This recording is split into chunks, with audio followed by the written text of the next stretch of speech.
Hello and welcome to the Maximise Study Skills webinar for Sixth Form. I'm Jeremy Dry and I'm presenting the session.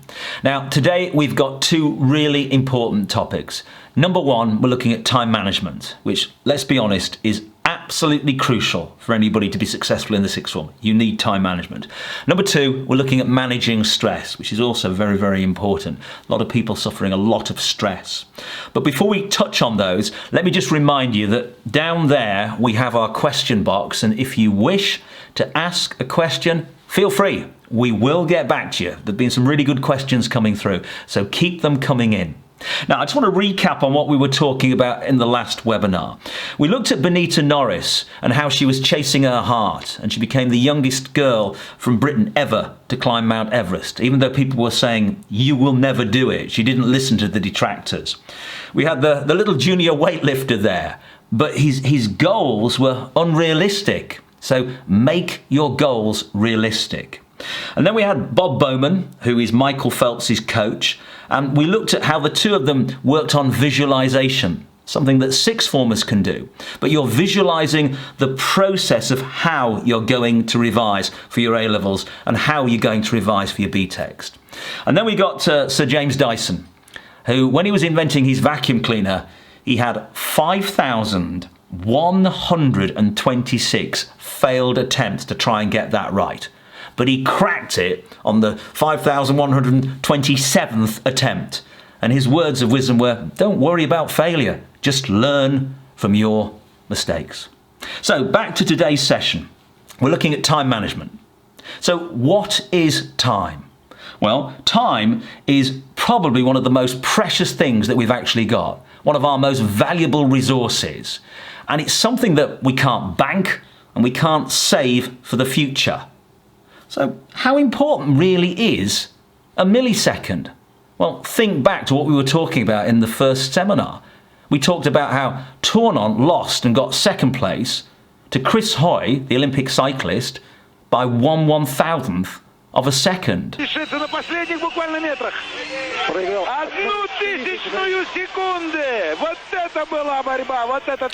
what is the value of 1 second? Well, to this young skateboarder, it was the difference between life or death.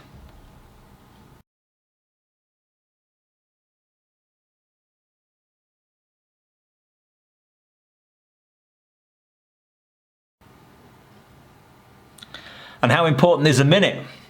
Well, let's go back to 2003. It's the Rugby World Cup final. England are playing Australia. We're playing them in Sydney. In the first half, England were winning. In the second half, the Aussies levelled the game. We're now in extra time. We're in the last minute of extra time. And a young unknown English player called Johnny Wilkinson took the shot of his career. With 30 seconds left on the clock, he won England the Rugby World Cup 2003.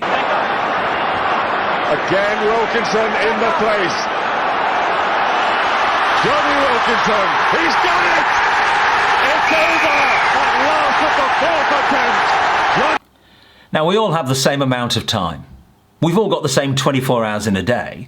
It doesn't matter who you are, whether you're Mark Zuckerberg or businesswoman Karen Brady, the Prime Minister or musician Ed Sheeran, or somebody in your tutor group, or even you and me. We've got the same amount of time.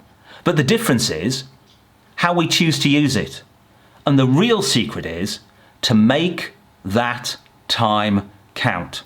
Now, there is lots of scientific research that shows effective time management has an impact on students' performance.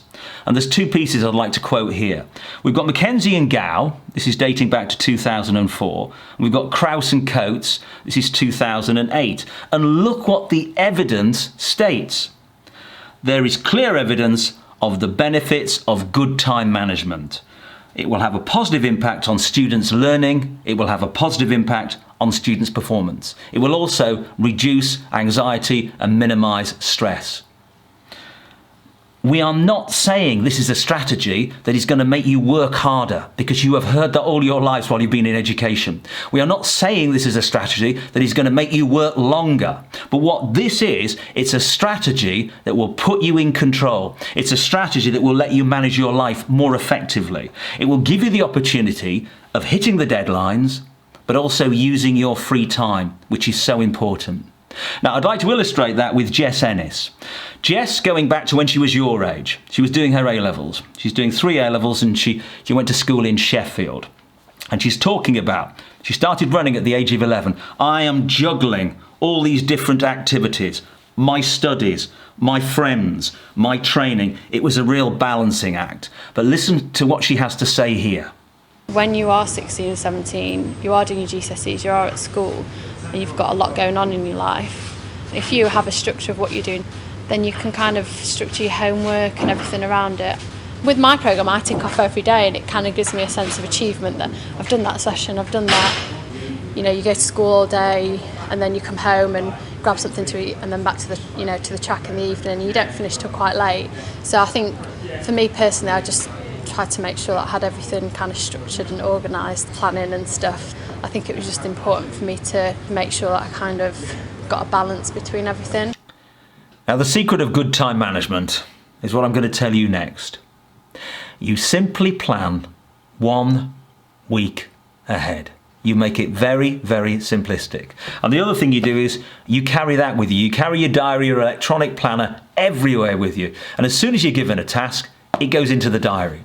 So let me give you an example. You've got 3 different tasks here that we're looking at. We've got a piece of French that we're doing on diversity. We're doing a bit of research on Mussolini, and we're doing a test on amino acids. So into the diary, into the planner they go. Then you look at them and you think, right, let's start allotting some time to these. So let's say, for example, for the prep on amino acids, we're going to give that 30 minutes. Mussolini will give that 2 chunks of 30 minutes, and likewise with the French. And then you look at it again and you think, right, which is the most important one of all of these? And you start prioritising them. So that is at the pole position, number 1 position. And then what you do is you get your weekly schedule. And you now block out your lessons and your sports and your outside activities. Anywhere where you can't work, you blank those out. And then you start slotting in the tasks that you have to do. And with the really important tasks, put them in a slot where you've got energy. Put them in a slot where you've got a bit of passion to carry through that task, which is really important. If you're doing bigger essays or assignments or large chunks of coursework, then you've got to start chunking things. So here, for example, we're looking at an essay plan, and what they've done is what people do in business. They chunk the work. So on the Monday, you're doing a bit of a reconnaissance where you're gathering all the material together. Monday, Tuesday, you're reading the books.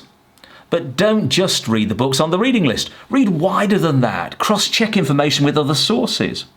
Now, Monday, Tuesday, Wednesday, you're starting to make your notes.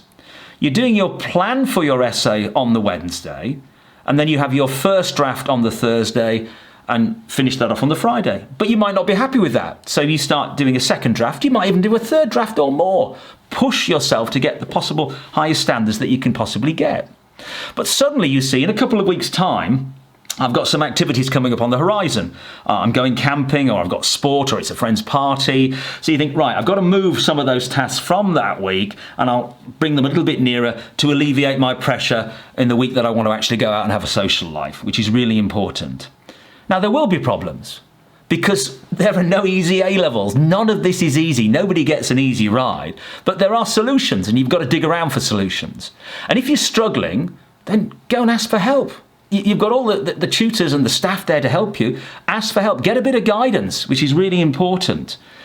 And don't ever be under the illusion that people like Jess find it easy. They don't find it easy. They have had setback after setback, but we don't hear about them.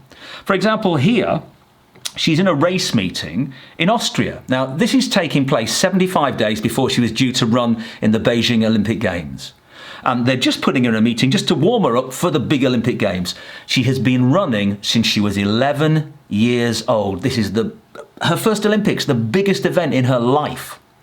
And she's complaining to the physio that my foot hurts. Now, what had actually happened here was she'd actually fractured the right foot, but she doesn't know that yet.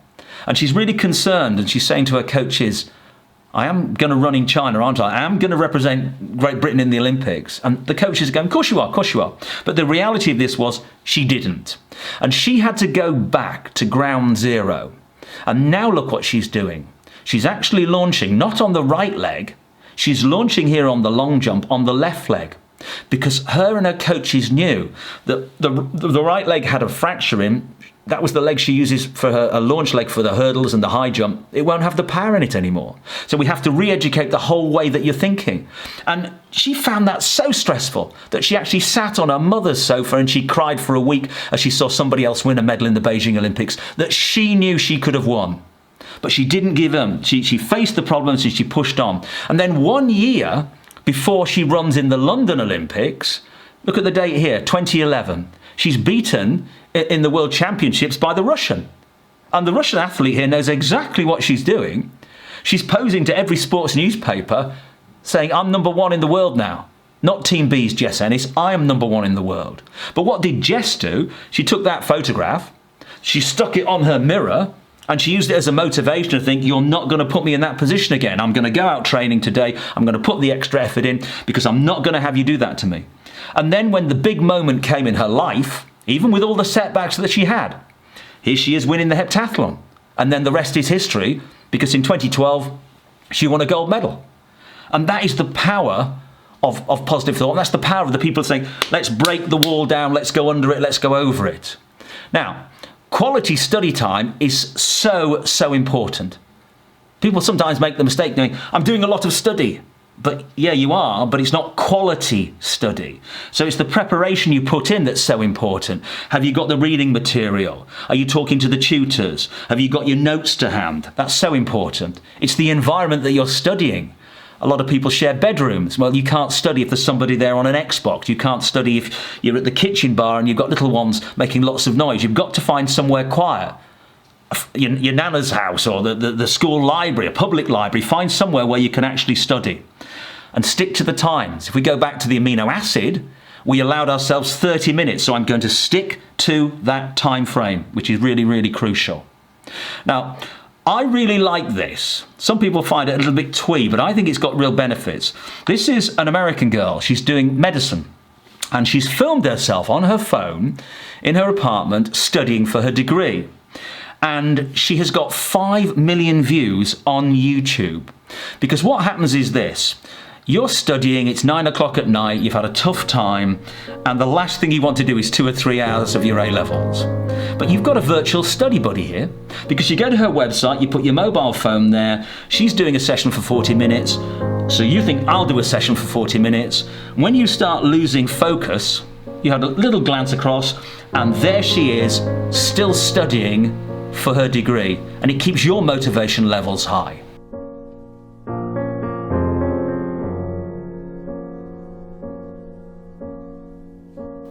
And another good tip, and a really simple one, just get up on time. Don't be tempted to lean across and hit the snooze button thinking, I'll catch a few more Zs. Why don't you try this? Just set the clock 10 minutes early, then you can be a bit more organised in the mornings. Be prepared to say no. Sometimes you've got to say that to an employer if you've got deadlines that are approaching, or think carefully about, can I really afford to go out for that social function in 2 weeks' time, because lots of deadlines are now approaching. Use dead time. Now, what is dead time? Well, maybe the time you use to travel to school in the morning. If you're using public transport for 10-15 minutes, have a book with you. Have something that you could do in that time, so you're really utilising your time effectively.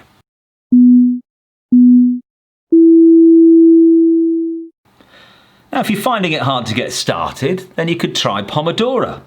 This is the concept of where you work in 25 or 30-minute cycles. So you download it, you start the clock. Every now and again you glance across and see how the time's doing. When the clock hits 0000, that's when you take your first 5-minute break. So you go and get a cup of water. Best thing is get a bit of fresh air. Get outside, pump a bit of oxygen to the brain. You come back in again and you're revitalised.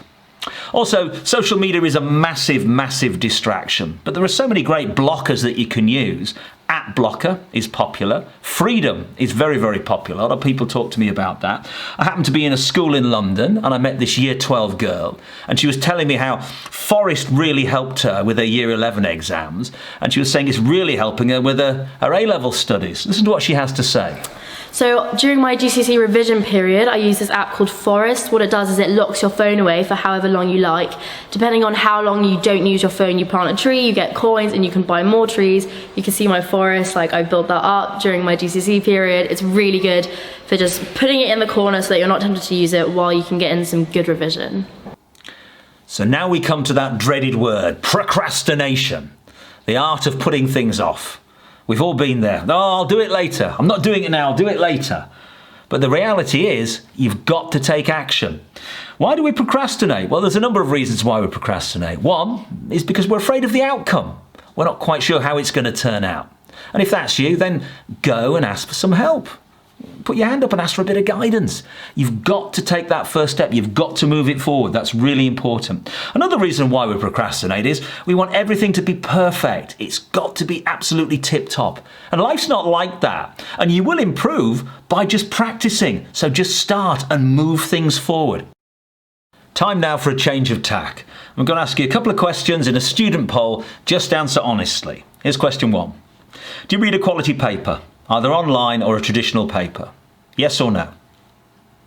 Now, I think you should answer yes to that question because that's going to inform you of what's going on in the world, and that's what an employer wants. Somebody who's got an opinion about what's happening on planet Earth. Question 2. Have you Googled your own name? Now, I'm aware that you have to be very sad to put your hand up and say yes to that question, but I think that's important. Why? Because university intake tutors are going to start Googling candidates. Employers will start Googling you. People will check out your Twitter and your Facebook. So you need to take control of your presence on the internet. Question 3. Have you read a book in the last couple of weeks that you decided you want to read? Not because somebody told you to read it. You read it because you had a passion for that subject. Now, if you've answered yes to that, again, I think that's important because you're seeking out wisdom from experts. Books can just take you to worlds that you can't even imagine. Have you got the balance right between your studies and your social life and your external commitments? Now, if the answer is no, then you need to keep working on that one. And the final question, what is the key quality that admission tutors want from the candidates who sit in front of them? And this is a one-word answer. Now, this is a question that I asked an intake tutor at Oxford, and he said just one word to me. And the one word he said to me was passion. We want them to have passion for their subjects because the subjects are hard and the passion will drive them through when they're burning the midnight oil. Now, if you remember at the beginning of the webinar, I mentioned that we were going to talk about stress. Now, too little stress and you'll feel bored and you'll underperform. But too much stress, you'll feel completely overwhelmed and you'll find it very hard to gain your focus. But the right amount of stress, that's when you feel challenged, but you can cope. That's actually good for us because the evidence suggests that it increases your focus, it increases your effort, and it increases your engagement in your studies, which is what we want to do, perform at that level. But we have to keep stress in perspective. And if we had a stress scale, 0, you're virtually horizontal, you've got no stress whatsoever, and at 10, you're incredibly stressed, where do you stand on the following questions? For example, how would you feel on that scale if I said to you, you've just missed a deadline? Would you be coming on a 5, 6, maybe a little higher? How do you feel when I say you've now lost your mobile phone? Now, I think some people are probably pushing up to a 9 or maybe even some beyond because the mobile phone is incredibly important to a lot of people and they're very stressed. What about when your laptop crashes and it doesn't autosave? That would push me to a 9.5 for sure. Or you have an argument with your best friend and you're just not talking to each other and you're blanking each other out. Now, as serious as some of those are, you have to keep stress in perspective, which is really important. Now, let me tell you a story about 2 little children who live in Africa. Dominic's 6 and his sister Beatrice is 3 and they live in a country called Liberia. Now, one day a Land Rover came into their village. A number of men got out of the vehicle, they're all in smocks and they're all wearing masks, and they went into Dominic's home and they carried out Dominic and Beatrice's mum on a stretcher and took her to hospital. Now, the reason they did that was that the local villagers reported that they believed that Dominic's mum had got the virus Ebola, which was sweeping through Africa a number of years ago. Nobody for 1 second stopped to think, who is around to look after the 2 little ones? Their dad wasn't there. They've got no grandparents there. So the two children were on their own. When Dominic stepped outside the property, all he got was hatred and people throwing rocks at him, screaming at him to go back into his hut. Now, there was food in the hut, but he had no idea actually how to light the stove, so he couldn't cook the rice. Those two children spent 2 days on their own. Now, if you said to Dominic and his little sister, how did you feel when those men came and took your mum away? What was your stress level like? He would say to you, me and my sister were on a 10 or more.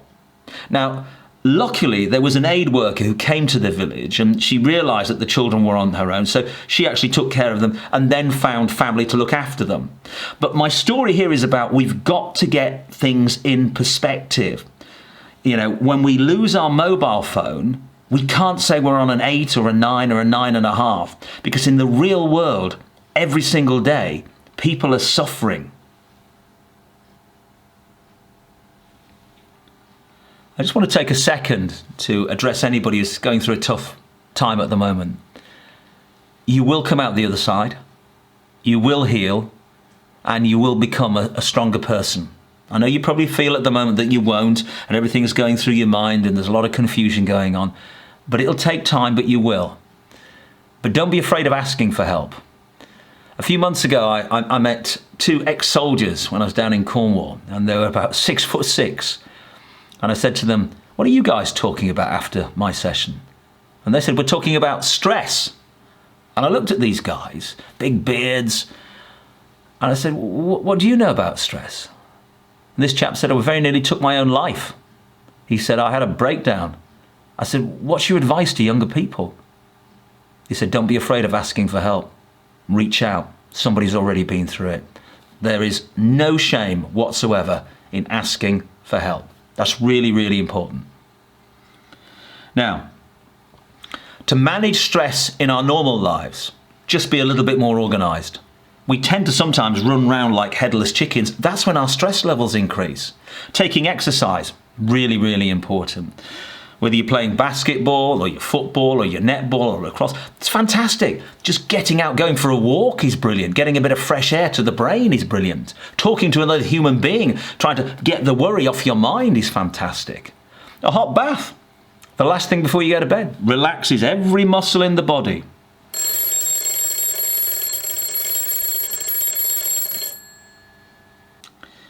The average person spends 36 years of their life asleep.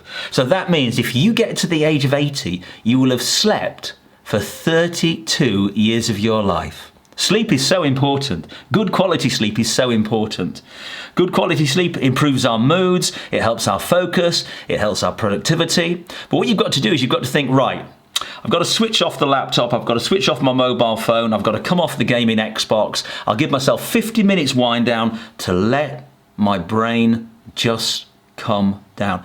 I don't even brush my teeth with the bathroom light on anymore. It's too bright in my bathroom. I want my brain to start thinking it's time to go to bed so I can get some good quality sleep.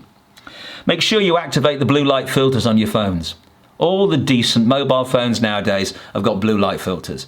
It eradicates the blue light. There is a theory, it's not 100% proved yet, but blue light, they believe, may affect the back of the eye. It could damage the back of the retina. So the more you can do to protect your eyesight, the better it is. This is a technique called 7-11 breathing. It's really useful if you're going into a stressful situation. Exams, driving tests, job interviews. It is all over the internet. So many people are saying how great 7-11 breathing is. And it is so simple. All you do is you breathe in through the nose for 7 seconds and then you breathe out for 11 seconds. Now, I just want you to calm down. You just breathe normally. You put your hands by your side, just relax. And what you're actually doing is while you're exhaling for 11, you're forcing all the oxygen out the lungs. So you're making the lower diaphragm relax more. And the muscles that were really tight when you're in that sort of flight and fight situation, when you're frightened, they're relaxing and they're relaxing. So I'll count to 7, then I'll count to 11. Here we go.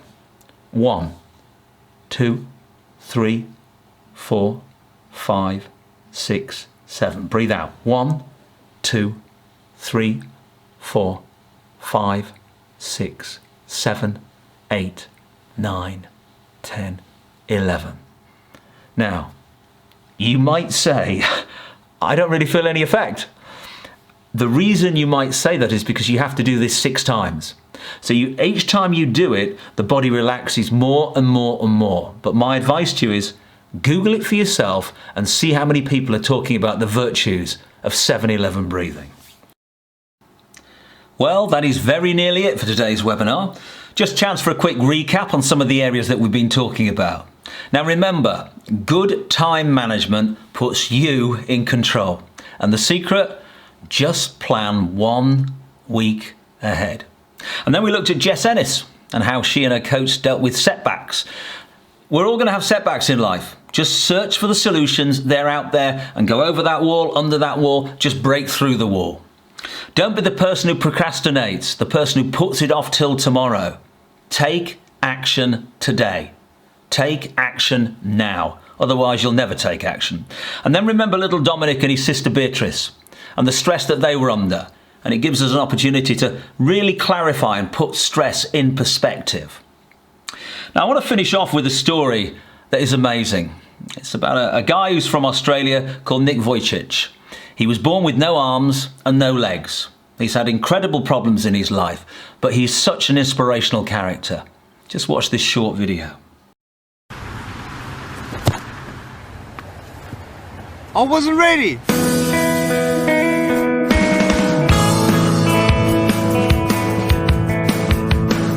I have no arms and no legs, but I'm very thankful that I have my little chicken drumstick here. People freak out when they see me for the first time. It's so cool. I was at a water slide all by myself. Everyone obviously at the bottom of the slide is looking up and waiting for other people to come down, and here I come and they're freaking out. They're like, you know, like this. And I was so tempted to look at myself and go, what happened? You know? Woo! It's freezing, I can't feel my hands. And there were times where I sort of looked at my life and thinking, well, I can't do this and I can't do that. And you keep on concentrating on the things that you wish you had or the things that you wish you didn't have. And you sort of forget what you do have. And there's no point, I believe, in my life where I wish I had arms and legs, I wish I had arms and legs, I wish I had arms and legs, because wishing won't help. But what I've seen in life are just a couple key principles, and the first thing that I've seen is to be thankful, to dream big, and to never give up.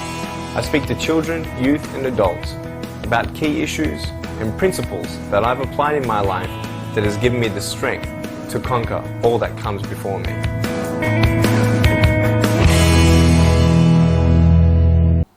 So that's it then. I hope you enjoyed today's session. If you did, you might like to follow us on our social media channels. We're on Twitter, we're on Facebook, and we're on YouTube. All the addresses are below on the screen. All that remains to be said is I'll see you in the next webinar. Have a great day.